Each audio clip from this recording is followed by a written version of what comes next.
Okay, the reading assignment for this week is Hagiwara Sakutaro's Nekomachi, The Town of Cats, published in 1935, so Shōwa Junen, 10th year of Shōwa period. Full title is Nekomachi Sanbunshi Funa Shōsetsu. Alright, the English translation is by Jeffrey Angles. Alright, this is a very weird and good story.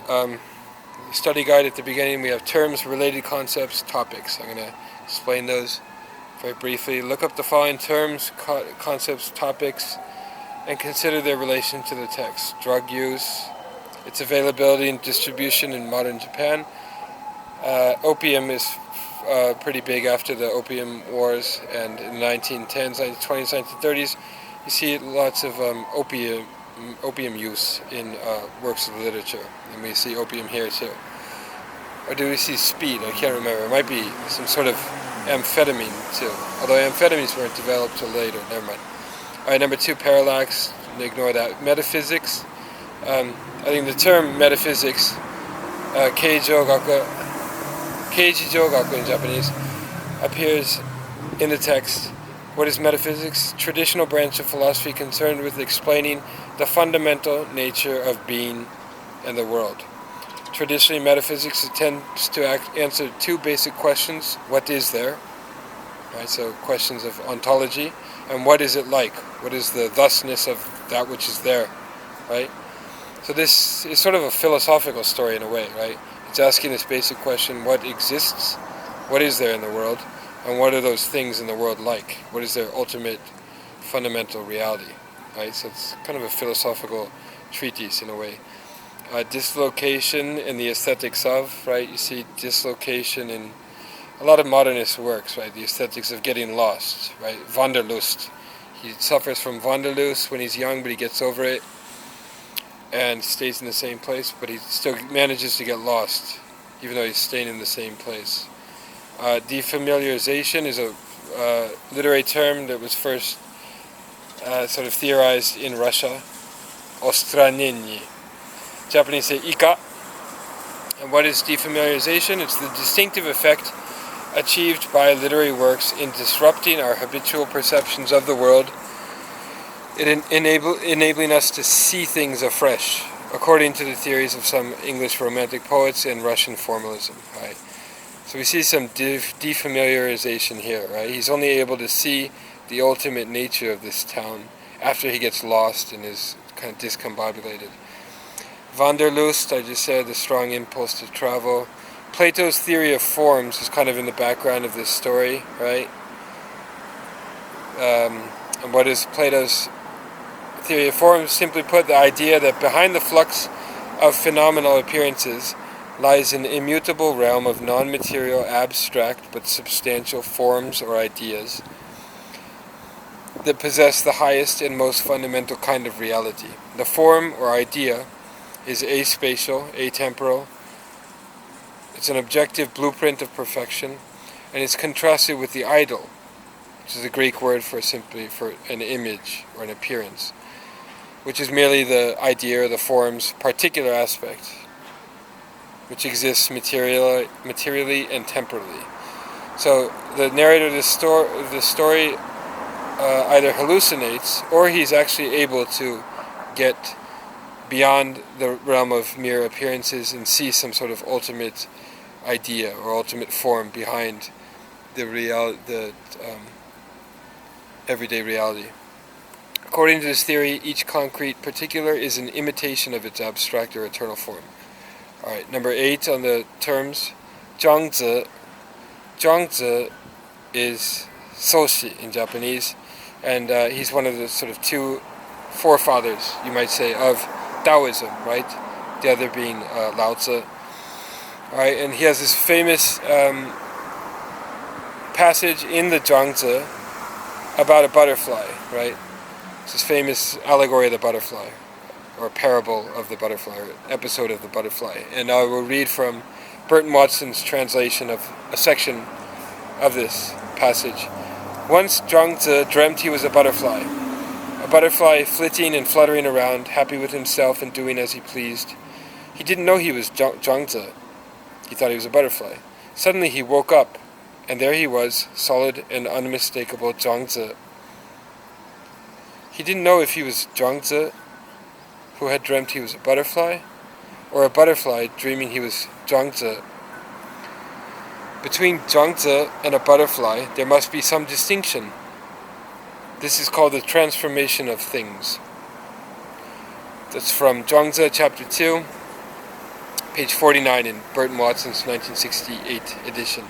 And I have the Chinese there too, you can look at. Number 9, there's a reference to Schopenhauer in this work. Schopenhauer is the early 19th century German philosopher best known for his book The World as Will, The Welt as Will and Representation. The fourth dimension is mentioned in the work. You can fill that in and define it as you think, as you see fit.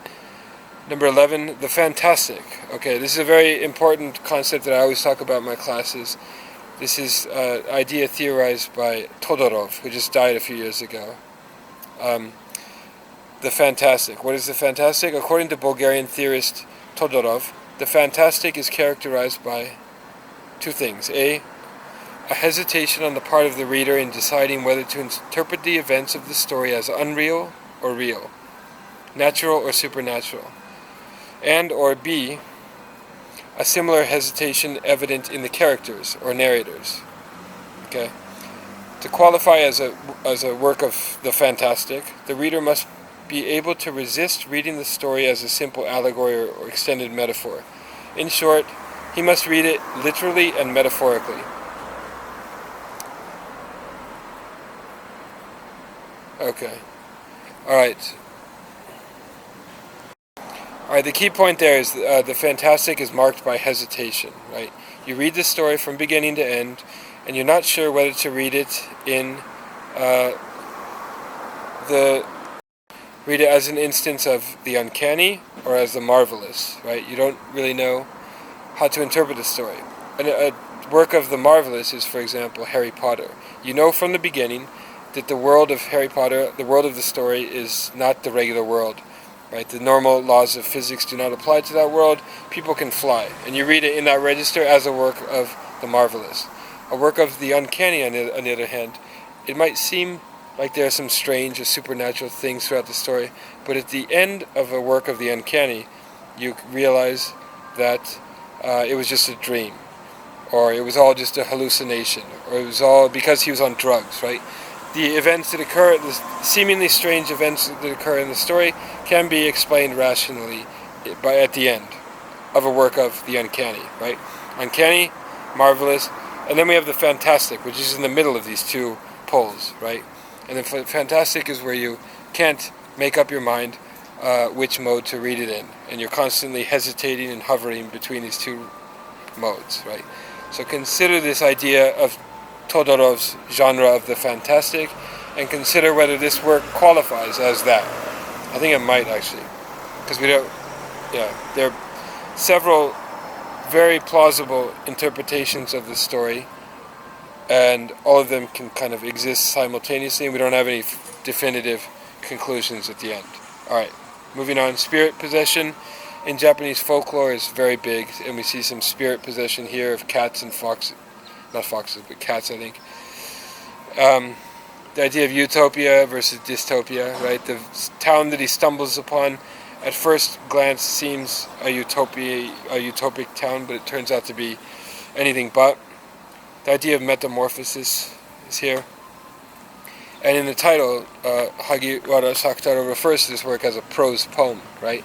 So you might want to look in to see what a prose poem is. I think the idea of the genre of the prose poem first appears in France in the second half of the 19th century, and it comes into Japan in the Meiji period, Sanbunshi, right? So why does Hagiwara Sakutarō, who's a renowned poet, one of the great poets of the 20th century, why does he refer to this short story as a Sanbunshi? Okay, these are all preliminary things to consider. Now we get to the serious questions that you need to answer for your homework assignment. Study questions. I think I said here on the study guide, answer 6 of the following, ignore that. Answer all of them to the best of your ability. Okay. Question number 1. Consider the 3 references that appear in the work. The Schopenhauer quote, the Horace reference, there's a reference to the Latin poet Horace, classical Latin poet, and the Zhuangzi reference. Explain each reference in relation to the overall theme or themes of the work, right? So why does he quote these? These are not arbitrarily chosen. There's a reason or a method for it, behind it. Number 2. The narrator provides several interpretive frameworks for explaining the strange happenings described in the work. List and describe each of these interpretive frameworks. Which framework does the narrator seem to prefer? Which framework is the reader most likely to use, right? So the narrator is aware that there are possible ways to interpret these events that he's describing, and he explains these for us, right? So he kind of does the work for us in some regard, but he doesn't say that this is the correct one or this framework is incorrect, right? He leaves it ultimately for us to decide which framework to use. Question number 3, as we discussed, as I just explained above, hesitation, either in a character or in us, in the reader, is the hallmark of Todorov's genre of the fantastic. Explain instances of hesitation that occur in or are produced by this work, both in the characters, in the main character, the narrator, and in us, the reader, as we read the work, right? We find ourselves hesitating. At what points? Why? The narrator finds himself hesitating at what points and why. Number 4. In the title, Hagiwara refers to his work as a prose poem, sanbunshi. What makes the work a prose poem? In other words, what are the work's poetic qualities and what are its prosaic qualities, right? Number 5. What metaphysical claims is the work suggesting or making? Alright, so you need to refer to my above definition of what metaphysics is. Keiji Jogaku in Japanese. What is this riddle that the narrator keeps referring to? Alright, so he refers to this riddle at several points in the work. What is he talking about? And how does that riddle relate to this question of metaphysics, of the ultimate reality behind the surface of things? Number 6. Describe the town of Yu that he stumbles upon, and describe its residents. Can this section of the story be read as a metaphor or an allegory or a critique of Japanese society at the time? As a sort of prophecy of what was to come in the late 30s? Are there hints of sort of fascism in this depiction? Explain. Obviously there's no right answer to a lot of these questions, but this one specifically, right? This is a interpretive question. Number 7. Describe the meaning or significance of the residents' metamorphoses into cats, right? So the residents of this town of Yu at one point suddenly turn into cats. Why cats? What do the cats represent? I should note that Hagiwara Sakutarō is obsessed with cats. One of his famous collections of poetry has cats in the title. Why does he choose cats here? Given all the build-up, isn't this metamorphosis into cats a bit anticlimactic? Discuss. Number 8. Discuss the final section of the story. In your view, can the true aspects of reality be seen only when one is removed from ordinary modes of viewing? Such as in this story, we have to remember that